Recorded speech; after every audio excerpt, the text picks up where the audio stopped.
Erev Tov Rabotai, we are continuing with our Mishna Yomi, Masechet Gittin.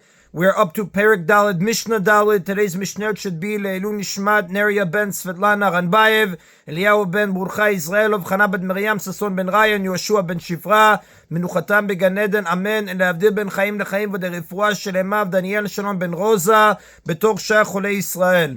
The next several Mishnayot discuss enactments related to a Canaanite slave. The Mishnah begins, Eved Shenishba, if a Canaanite slave was captured by a raiding army and his master gave up hope of recovering him.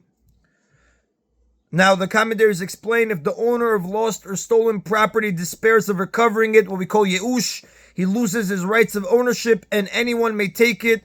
In our case, the master's giving up hope of getting his slave back results in his losing ownership of the slave. Ufda'uhu, but then other Jews ransomed him. The slave status depends on the purpose for which they ransomed him. Im lishum eved yishtabed. If they ransomed him to be their slave, he is enslaved. Since the original owner despaired of ever getting the slave back, the army that captured him became his new master. Later, when the other Jews redeemed him from the army, they became his new masters. If, however, they ransomed him to be a free man, he is not enslaved, rather he goes free. The slave does not belong to the original master because he gave up hope of recovering him and thereby lost his ownership, and he does not belong to the ransomers because they redeemed him to be free.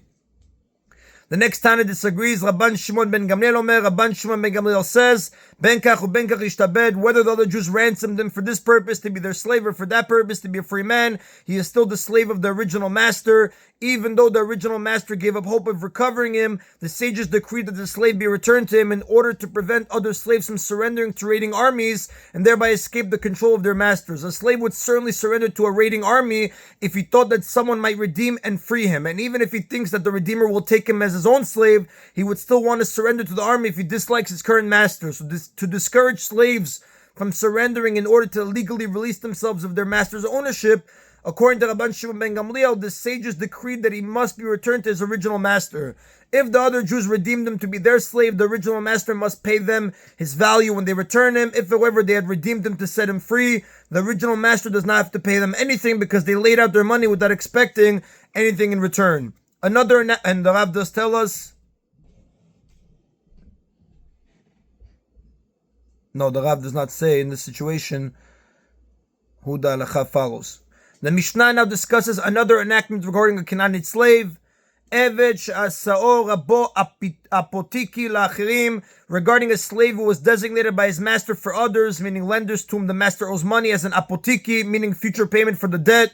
A borrower can designate a specific piece of property to be payment of the loan in case he is unable to pay in cash or the like.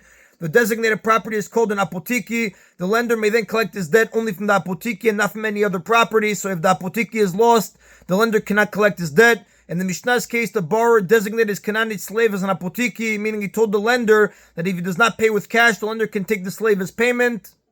V'shichiro, but then before the debt was paid, his master freed him. Until the lender collects the apotiki as payment for his debt, it belongs to the borrower.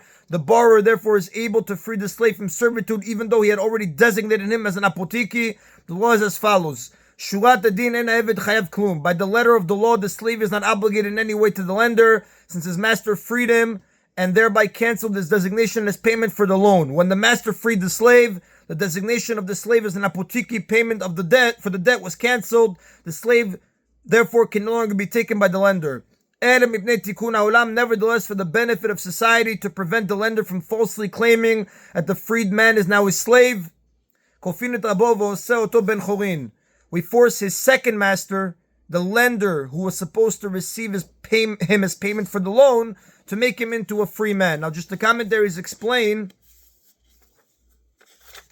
if the lender would claim that the freed man is his slave, he would slander the lineage of any children that the man fathers after being freed, because a Canaanite slave who has been freed has the status of a convert to Judaism. He may marry any Jewish woman, as the Rambam writes in Ilchot Isurei Biyah, chapter 12, Halacha 17, and his children from her are regular Jews. However, the daughter of a slave, even from a Jewish woman, is disqualified from marrying a Kohen. So if the lender claims that this man is his slave, it will ruin his reputation of the reputation of the man's daughter. So therefore, again, like we said, for the benefit of society, to prevent the lender from falsely claiming that the freedman is now his slave. We forced his second master, the lender, was supposed to receive him as payment for the loan, to make him into a free man. Even though the lender does not own the slave, he must write a freedom document for him. The freed slave can use a document to prove that he is not the lender's slave, and the reputation of his future children will be protected. V'chotev shtar al damav, and the slave must write a contract for his market value and give the contract to the lender. Eventually, when the freed slave has acquired that amount of money, he must pay it to the lender. This contract compensates the second master, the lender, for his loss, since he can no longer collect the slave for his debt, nor can he collect other property from the borrower. Even though the lender has no real claim on the slave, it is appropriate for him to receive some compensation from the slave, since he benefits the slave by giving him the document of freedom. However, the slave does not need to pay more than his market value, even if the loan was for a greater amount. And if the debt was for less than the slave's value, he does not have to pay more than the debt, because that is all the lender lost. Now, this enactment benefits society in two ways. It protects the reputation of the freed slave's children, and it gives some satisfaction to the lender, to whom the slave had once been designated as payment for his loan. The next Tana disagrees. Rabban Shimon ben Gamliel Omer, Rabban Shimon ben Gamliel says, Eno chotev el mishachrer, the slave does not write the contract, rather the one who freed him, the original master, writes it.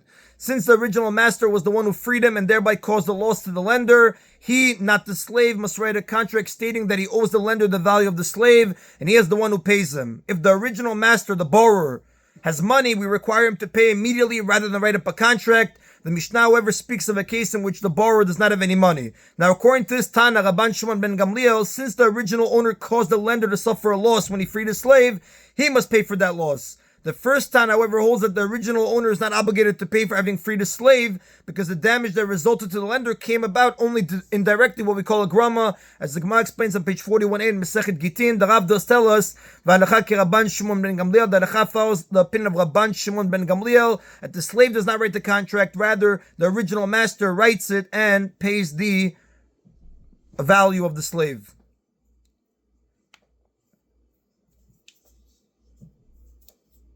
Or the debt, whichever one is on the table.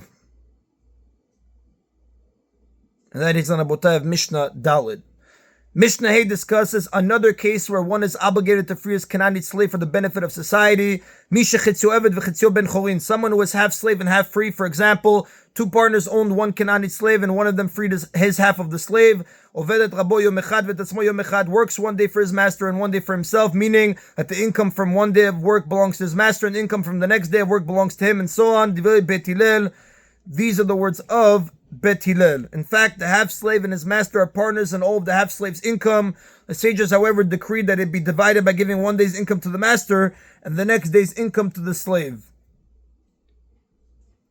Amru lahem Bet Shammai, however, Bet Shammai said to them, Tikantem et rabo. With this arrangement, you have solved the problem for the slave's master, because he gets his fair share of the slave's work and loses nothing. V'tatzmo lo tikantem. But you have not solved the problem for the half-slave himself, because he may not get married. It is impossible for him to marry a Canaanite slave woman, because half of him is already a freed man. To a Canaanite slave woman is prohibited. And it is impossible for him to marry a free woman, because half of him is still a Canaanite slave. To whom a free woman is prohibited. The Torah in Dvarim, chapter 23, verse 18, with Targum Unkelus, prohibits marriage between a Canaanite slave and a regular Jew. Yibatel, shall he give up marriage altogether and not bear any children? But the world was created only for reproduction, to have children who will populate the world. As it is stated in Yeshaya chapter 45 verse 18, God did not create the world to be deserted, He formed it to be inhabited. Now the Mishnah chose this verse in Yeshaya instead of the more familiar verse of Piluvu Umilu et Haaretz in Bereshit, the verse that says, be fruitful and multiply, in chapter 9 verse 7 of Bereshit, because that mitzvah applies only to free men and not to slaves, while the verse in Yeshaya applies to all mankind. Now, since God's plan for the world was that people should have children, we must find a way to let a half-slave marry and have children. Rather, for the benefit of society, meaning to make it possible for the slave to fulfill his obligation to marry and have children. We force his master to give him a document of freedom and make him a completely free man so that he may marry a free woman and have children from her. And to compensate the master for his loss, the slave must write a contract for half his value and give the contract to the owner. Eventually, when the freed slave has that amount of money, he must pay it to the owner. Even though the master must free the half slave to make it possible for him to marry, the master does not have to suffer a loss in doing so. The half slave must compensate the master for freeing him. Now, these rulings apply not only when half the slave is free, but even where a smaller portion is free. For example, if 5 masters own 1 slave and only one of them frees his portion, the other 4 masters must also free their portion of the slave so that he may marry a free woman and have children. The Mishnah records that Bet Hillel changed their opinion. And Bet Hillel, upon hearing the argument of Bet Shammai, changed their minds and ruled like the words of Bet Shammai, that the master must free the half slave so that he may marry and have children. And that is in Abotai of today's Mishna Yomi. Baruch Adonai Leolam. Amen v'amen.